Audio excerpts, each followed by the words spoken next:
Welcome to another episode of Shooting the Shift. That's Matt. That's Milton. Ooh. That's Bryn. Who's still shuffling? Bryn is still shuffling. Oh, I looked directly at the light. And this is a professional podcast. Which brings us on to our topic. Which brings us onto our topic this week of things that are happening in the car industry, the automotive industry at the moment, where I think we've been too busy asking the question, could we, and not should we? Like, could we put collapsed suns in both of the headlights of any car? Yeah, that's kind of one. On that note, I'd very much like to say, anyone listening to the podcast, it's this time of year where I feel it necessary to remind you all, you don't need to thank anyone by flashing your lights at night. Don't do it! You will just make them angry. You all have perfectly good hazard lights, and they have the same effect, but don't blind someone and get you in a head-on collision. There you go. That's the first public service announcement from us today. But actually, the one I am thinking of particularly at the moment is the one where you may end up in court for manslaughter because your car decided to do a thing. I'm talking about self-driving cars. Now, is there a precedent for that claim? Has that happened to someone? No, it's a purely hypothetical argument of why you shouldn't. But at some point, statistically, as you increase the number of self-driving cars on the road, a car is going to have to make what is in philosophy and ethics called the trolley cart decision. Well, it's funny you bring that up because I did a quiz. God, it must have been about 5 years back. And that's when he learned he was a psychopath because he'd run over 10 people. No, because that was going as well. No, because what it was it was a case of, right, you're the self-driving car. Here are two groups of people. Who should the car aim for? Because it can only hit one of these two groups of people. It's like you can hit one elderly woman or three children or something. Yeah, elderly woman. But elderly, So the trolley cart decision is slightly different. So the trolley cart decision ethically hypothesizes you can either run over a loved one or 10 children. But isn't the extra plot twist of this? You have two things that you can hit. Like you're going towards one person. If you do nothing, you hit one person. If you swerve, you hit 10. Or it's the other way around. Sorry, If you do nothing, the amount of people you hit is worse than if you decide to change your course of action and mow down one person. Then you add in a really interesting element to this. At some point, a self-driving car is going to have to make this decision. I can hit the old lady over there. I can hit the 10 children over there, or I can plow my driver into a wall and kill my driver. Yeah. What are the 3 rules of AI? Like, I must not hurt someone else, must not hurt my master, and something like that. Some point, a self-driving car is going to be put in a situation where it has to break the rules of AI. But that's not the trolley method. Logically, a self-driving car is going to hurt the least amount of people. Yep, which means at some point someone driving a self-driving car is going to get killed by their own vehicle deliberately. Because a self-driving car is not going to see that's a group of the driver's family and that's a group of children and that's one elderly person. They'll just go, that's one person instead of a big group of people. That's how it works. And the reason I've opened on this incredibly serious angle is because Bryn was like, I'm totally pro self-driving cars. It gets all the idiots off the road. So I am still pro self-driving cars. Hang on, let's need some disclaimers. Go on. If we can program the self-driving car to take out the maximum number of people at any one time, I am all about it. There would be a hierarchy. It has to make a decision. Old people first, then the largest number of people possible, and then only then should it kill the driver.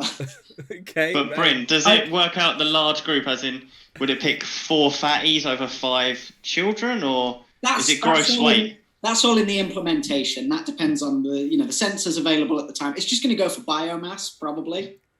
So 4 fat people or 6 skinny people, it's look about the same weight. So which will it choose? I just want to say that self-driving cars, to a degree, are already here.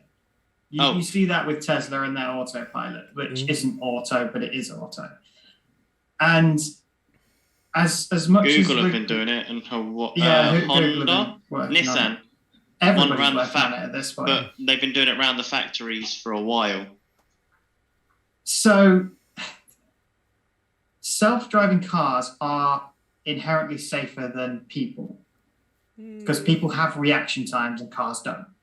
To a point where there was a video circled online quite a while ago on a motorway. So 3 cars in front of this Tesla. The first one has a crash. The one in front of the Tesla hasn't started braking yet. Then the Tesla brakes. Then the car in front hits the already crashed car. Because the Tesla has seen the accident before the car in front has and saved the Tesla from having a crash. I would argue every machine has a reaction time. And that is because I have once used Windows 90, whatever it was. That's a different thing. They that's do, but processing they're time. so minuscule, it's irrelevant. Yeah. So what happens when your Tesla's full of games on your center console tablet? You use up all the RAM on it, and it goes, don't know what to do. Yeah, and you're autonomous driving. Have you tried turning it off and on again? Yeah. I think the other thing to point out is autonomous vehicles are already a thing. Yeah. Namely, if you go to airports, you can get monorails or trains that are automatic. There's no drivers to them. But really important, they're stuck on a track, right? So this is the other point. Is if you go to warehouses, for example, they have autonomous vehicles in there, but they're all following painted lines on the floor. And I think that's what it, as much as people are trying to avoid doing that, I think that's probably the best way of doing it. Paint a big yellow line down the middle of the road and then get all the autonomous vehicles to follow that. On that, Matt, it makes a good point, but that's what Tesla's cameras sort of pick up. They pick up the lines, when repairs are done on roads and like around London and stuff like that, they've got complicated. Well, this is the other thing. So I've driven a Tesla, and we drove it down a main street that was wide enough for 2 lanes of traffic and 1 row of parked cars down the side. And as soon as I moved to pass the cars, I was essentially straddling this white line, and it was constantly trying to steer me back into the cars because it thinks I'm straying out of the lane. Well, this is the thing with self-driving cars. Ultimately, they'll get there, but at the moment, the difficulty is around towns and things. But they're on rails, on your following white lines thing. The thing that they're very, very good at, as we've already said, self-driving cars are way more reactive than a human. Way better than a human could ever be, but a self-driving car cannot be proactive. It can't look at a situation and think critically. It can only do what it's been programmed to do. Yeah. What they're perfect for is things like motorways, where it's very boring. You don't have to do very much. Often crashes are the result of people not reacting quick enough because they've switched off because they're bored. And also, most of the inefficiencies on motorways are because humans are dumb and are allowed to think for themselves. You have 4-lane motorways across the country that have still got loads of traffic because people are doing the wrong thing. Whereas if not moving over to the left. Yeah. Yes, if you have a bunch of self-driving cars that can react to each other and talk to each other, ultimately, importantly, you won't have these problems on motorways. I have a question. Go on. Imagine this, right? You've got 20 Teslas going down the motorway, right? They've all got their GPSs on. And I'm going all the way to Scotland, right? So I know I can go whatever. And then, but actually, you need to get off at the next junction. So your Tesla will talk to my Tesla, go, I'm getting off there, mate, so you don't want to get stuck behind me, so you can go around me, and they all talk to each other. What will probably happen is they'll all go exactly the same speed. Well, and they'll follow the motorway when it goes to 60 because there's a crash ahead or queue. But all of those overhead gantries won't exist because nobody's driving their own cars. They'll just all automatically slow down and move out of the lane where the crash is. Well, as somebody who's worked in cybersecurity for a fairly sizable proportion of my professional career, That is a massive data risk that you've just described. Well, this is a good point that you bring up though, because if they're all Wi-Fi enabled, in theory, somebody can hack into them and then control them all. Whereas ideally, what you want is essentially like an aircraft where they can control themselves and they can fly themselves, but they are not connected to anything. They're not capable of being connected to anything unless you plug something into it. Then we solved the whole problem with electric cars by having a giant mesh over the top of the entire motorway infrastructure, and they just have a little aerial that comes out the top like bumper cars. You say that this is Top Gear had this same conversation. They've trialled it in Germany on the Autobahns for lorries. Yeah. What? Hang on, what? Yeah. Yep. Yeah. It's essentially a pantograph, same as you get on electric trains. There's been a few of these. I think there was one that was done with an underground rail, essentially. Yeah, I've seen them. I've seen them combined with basically making the road into a solar panel. But these are the kind of things that are very easy to do on motorways, which is the backbone of the country is driving up and down motorways. Well, you do these kind of things very easily, and I think that's where we'll see these cars first. Ultimately, you may find you end up with the outside lane of the motorway in America is often a carpool lane. Well, that would be changed to an autonomous car lane. All the cars in that lane are going to be doing the same speed. And then when you want to leave the motorway, you get off, you turn left into the normal people lanes or whatever. You can then charge them under the road because you know where all the electric autonomous cars are going to be. These are the kind of things that it's going to be talked about very soon, whether or not this is where we go. That's actually a really good idea as well. Does that mean if you're going to be able to get the top half of a shop mannequin in the passenger seat when I go to the States anymore? You won't need to. I think it's a thing. I think it's going to happen. The fact of the matter is, we've said this before. Us car enthusiasts who enjoy driving are the minority. Most people just want to get from A to B and they don't care how they get there. That's why people buy Peugeots. Oh. Bryn? You can carry on. I'm just raising my hand. I'd like to go after Matt. But to be fair, I can't remember what I was going to say. So Peugeot. But Bryn raised his hand at Peugeot, so this is going to be interesting. Yeah. My kind of continuation counterpoint is that I am a car enthusiast, and I tell you what, I don't like driving. I hate it. I think driving is because you spend all your time concentrating on what every other idiot is going to do, and all the roads are too jammed, so you can't actually enjoy yourself. So I am all for self-driving cars. If my commute to work twice a day every day can just be me asleep, that would be fantastic. And then you keep your fun car for... That's pretty much where I was going to go now you raised that point, is most of the time if I want to go and commute somewhere and do stuff like that, my daily, this is why my daily was a Mazda 6 and was super comfortable. Matt, I want something that's easy to drive. I'm really sorry to interrupt you here, but I'm going to have to apologise to the viewers for Milton continuously raising his hands and changing the order of the screens on the stream. I didn't know why. I couldn't realise how to fix it. There we go. Back to normal. Don't raise your hand, Milton. It's not school. Put your hand up on the screen. We can see it. Oh God, what have I done? I've mucked it up. Don't leave it, Milton. Leave it. Don't press anything. Don't press anything. It's right now. Okay. And this actually points us back to what Bryn was saying about it, maybe, and Matt was saying about it maybe being safer, because every now and again on the road in a car you get a Milton that just presses buttons and sees what it does.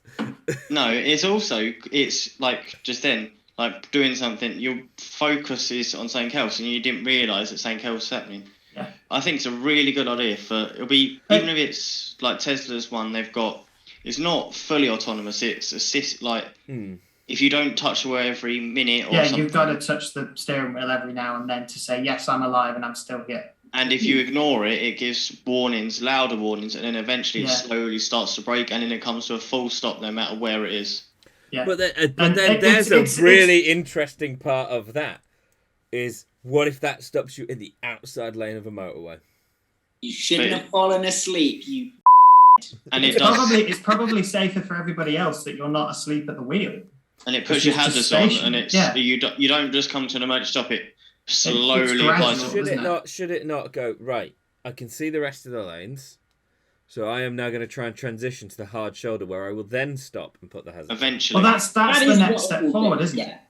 Yeah. So this One brings day me, they will get- this brings me back to the point of we're too busy focused on can we, not should we. Should the technology be more advanced before you say, I'm just going to stop in the outside lane of the motorway with my hazards on? Because I've seen what happens when that happens. Luckily, I was in my granddad's Volvo as a young child, and even that got the boot caved in. But yes, the answer is still yes. Statistically, in terms of crash safety and things like that, what happens when you take control away from humans is less people die.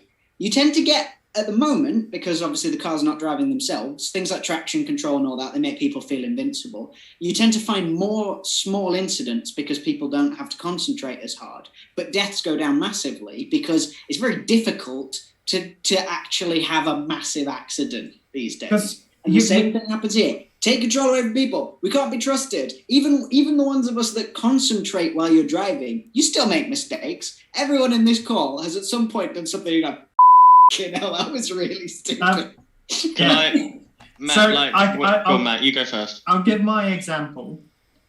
Smart City Brake Assist is what it's called in a Mazda 6. If it thinks you're going to have a crash, I think it's under 20 miles an hour, it will stop you. I was set as a set of lights, third car back, car at the front of the light starts moving as the lights change. I just automatically start moving, assuming the rest of the queue is going to move. Car in front of me stays stationary. By the time I've realised and I'm about to go to the brakes, the car's already on the brakes. And it stopped me from just basically gently bumping into the car in front. It would have been a gentle bump, but it would have caused damage. That's how a lot of crashes. This is 2-pointer. That's how a lot of crashes, especially at roundabouts, people are looking right, going, oh, it's not clear, not clear. Like, you peripheral vision, see the car in front still there, look right, oh, it's a big gap now, I'm going. And then the car in front hasn't gone because Deborah's fixing her hair and complaining about something. And that's proactivity and reactivity. A self-driving car won't do that because it doesn't think like that. A human, you're concentrating on one thing because you're proactive, you're looking for the gap. The self-driving car's still going, there's still a car there, can't go anymore. Yeah, the other point is the radar guided stuff on the front of cars. It's absolutely fantastic. So I'll bring it up with the Tesla again because they're the most advanced automated car at the moment. Is if you have, for example, radar guided cruise control, it will look at the car in front, and if the car in front slows down, it will slow you down and maintain the gap. That's all it can do. A Tesla uses radar and bounces it under the car in front to look at the two cars in front. So if the two cars in front of you starts to slow down, Tesla's already slowing down before the car in front of you slows down, which is why the two cars ahead can have a crash. Tesla will be braking before the car in front of the Tesla has braked because they have reaction time and then thinking time and all the rest of it. Whereas the Tesla goes, oh, they're slowing down, and they're already slowing down. I just had a memory.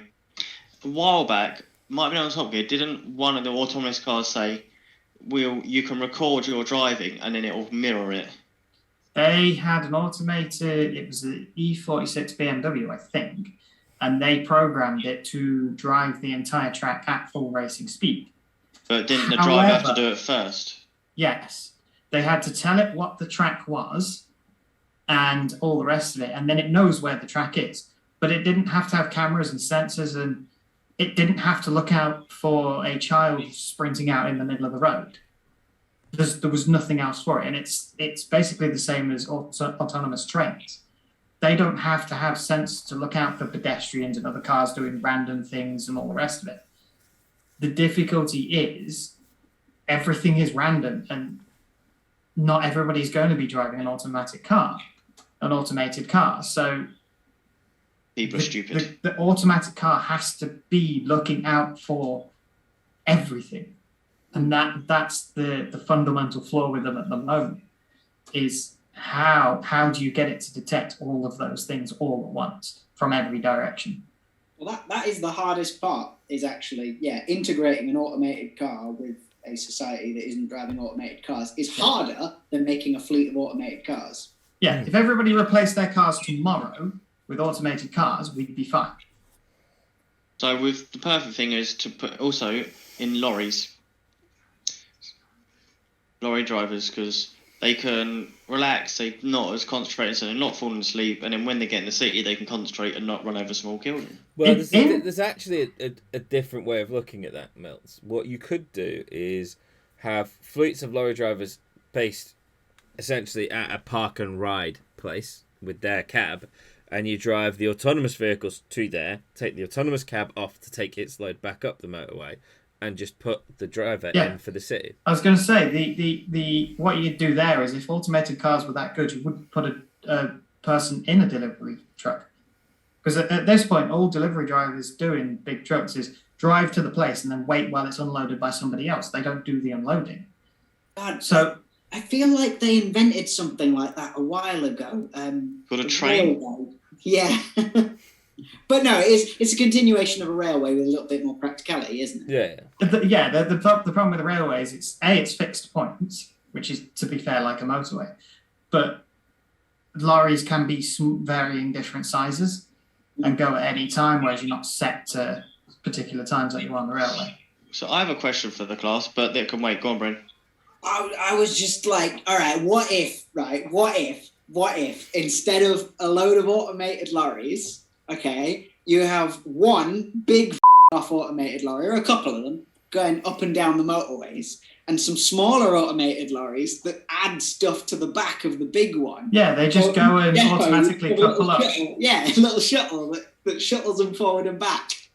And they've all got motors in them, so they can, like, car 3 can detach, and 4 will then connect back up. will back up. Yeah. My question for the class is... I think there's going to be a lot more benefits than there are losses. Until the technology There's more catches up. pros than there are Till cons, the I think, AI ultimately. builds a Terminator and kills us all. Hyped for it. Speaking of which, What was question that, for the Brent? class. No, go on, Milton. Go on. So, for 1 point, one whole magical point, when was the first truly autonomous car? What year? When was the first truly autonomous car built? Yeah. It hasn't been. What's your definition of truly autonomous? The first self-sufficient and truly autonomous car. It hasn't been built yet. In that case, No. Well, Yeah. it's According all right, to- everyone, because Milton's been on Google and he's going to tell us we're wrong now. yeah. He's going to bring up a car that can do like the one they had on Top Gear, where it could do a full circuit on its own without any interaction. Go on, Well, let's. My cornflakes, but it's 1987. Nice. And The it was Sinclair at the- C5 was not a self-driving car. No, it was. It was Mercedes-Benz and Bundeswehr University in Munich. Nice. I'm not surprised, actually, because I think it's Mercedes that actually have licenses to run autonomous trucks at the moment. They have been doing this for a very long time. Mm-hmm. Well, since 1987, apparently. I would argue that vehicle in 1987 probably wasn't truly autonomous. It was probably only doing 10 miles an hour and around a set Yeah. circuit. Yeah, But that is part of the problem, again, is as well as all the randomness, you have to program it to go to millions of different locations. Every time you drive your car, unless you park in the same parking spot at work, you are going somewhere different. which I do. That's my space, and nobody dares park in it. But you There's a good probably thing, though. don't What take. you could do machine exactly- learning. Yeah, and that's how Teslas are. That's how Teslas work. They're doing machine learning every single time they drive. I And find they have to. The hive mind. I find it interesting that we live in a world where people who own iPhones got so paranoid about their data that they had to block cookies from Facebook, right? But they're perfectly. But that same person who owns an iPhone and goes, "Yeah, it's all about privacy." Well, hop in a Tesla, and I'm not stereotyping Tesla drivers here at all. The problem is every time this conversation happens, at the moment, the only real autonomous car we've got out on the road is Tesla. So we are going to talk about Teslas. There's no way around that. There are plenty of cars out there that have got lane assist and radar guided cruise control, but absolutely nothing like a Tesla, because a Tesla works on normal roads as well, whereas a lot of other stuff only really works on a motorway. But the good thing is the motorway stuff that will help a lot, because then people aren't so tired. So when they do get to the city, if they make it, they're like not as exhausted. The one of the problems is, like Bryn has said, is the human behind the wheel is the problem. Because how many videos have you seen of people driving Teslas from the back seat because they put on automatic mode and then got in the back seat and then had a crash? Well, the problem always is that humans can't be trusted. Humans will always try and do something wrong. Like you say about being paranoid about your data. That's humans. That's humans. People doing stupid stuff like trying to drive from the back seat. That's humans. People walking in front of an autonomous car and getting killed. Guess what? Humans. They were controlling those legs. I mean that is one thing that's always puzzled me, right? Is how the driver can be at fault when someone sprints out between two cars and that person hasn't spotted the nigh on 2 tons of fucking metal driving towards them. They can't. Because They can't. Ultimately, what you have to do is put somewhere in law, once we accept that autonomous vehicles are, suitably good, you have to put somewhere in law that, if you get killed by an autonomous car, you haven't got a leg to stand on. Sorry.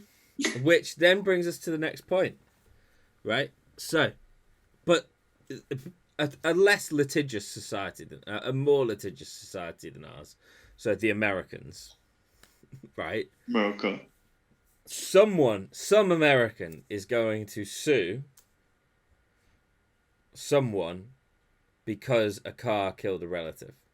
Be that they're driving the car and the car chooses to kill them, or the car chooses to save its driver and kill whoever. Someone is going to sue the company that built the AI. Now, under the current rules, the driver might not be considered to be at fault because the AI did it. The company that created that AI is definitely at fault. What's going to have to happen is we're going to have an evolution of the law. And this happens every time a new technology comes up. Is at the current moment, like you say, it's going to be the company who's written the AI is the person at fault, because they're the one that have said to the car, you kill this person if this situation arises. Which means we need to evolve the law, as it always happens. It happens constantly all the time. We need to evolve the law to say that they're not at fault. It's the only way around it. They're going to have to say, they don't accept a liability. But you're also going to have to say you need to prove that your AI is to a certain level. I have a thing on that. So, what if AI goes, oh, that person just walked out in front of me, I need to stop. And it stops in time. But good old Deborah behind me, again, is too busy complaining about the youth of generation and moving her comb over it, crashes into the back of you, that then pushes you forwards, and then you hit the person.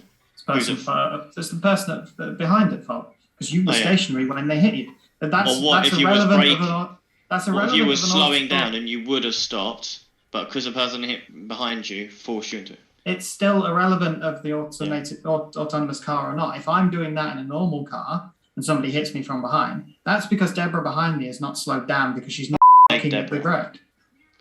My next point, and it's probably a big one, it might be in part 2 of the episode, because we're going to wrap this up shortly, is AI and motorsport. Robo-race is a thing. Yeah, but I mean, not just like one specific, but putting AI into more levels of motorsport. Imagine AI drifting. Not interested. I'm not interested. However, it's going to be a fantastic way of developing autonomous cars very, very quickly. Could you imagine 4 James Deans all driving in the same car? Like a team has developed the Irish Falcon drifting team, and they've got James Dean to machine learn on the simulator, and then 4 BMW M4s go flat out into a corner, and they're all and it looks sick. It's boring. The problem with it is that the thing that makes motorsport exciting is the unpredictability and seeing humans that can do things that well. Because if it's all AI, they're all perfect and there's no real excitement there. You're looking for, the exciting moments in motorsport and things are when a human does something that you didn't think they were capable of doing, like a crazy overtake or, like a transition that's like on the bumper. A machine will do that every single transition. Yeah, I was going to say. How did he do that and time it and not that up? If you get a machine driving a Formula One car, they will know where the braking point is, and they will hit that braking point to the millimetre every single lap. Mm. So if you've got a train of them, they will all brake at exactly the same point. But they can't because it's concertina and they'll crash. But that's a different point. Go on, Bam. Do the rap. It's almost like Milton could do the signal. Right, so it has been an interesting discussion this week. I don't think... It's an ongoing discussion. I think it's one we're going to have to go again when the technology evolves. Yeah, I think they're all wrong. And I think someone's going to get sued real soon. Oh, yeah, of course they are. In America. Oh, yeah, absolutely in America. Maybe here, actually. We're getting People a bit are there. selfish. What? Because people are selfish. They are indeed. It's very hard to progress when people are that selfish. You've just got to accept some of you are going to die and we'll be better off at the end of it. Take one for the team. But on that point, as we have just heard from our glorious overlord Bryn, the now not so benevolent dictator of the podcast.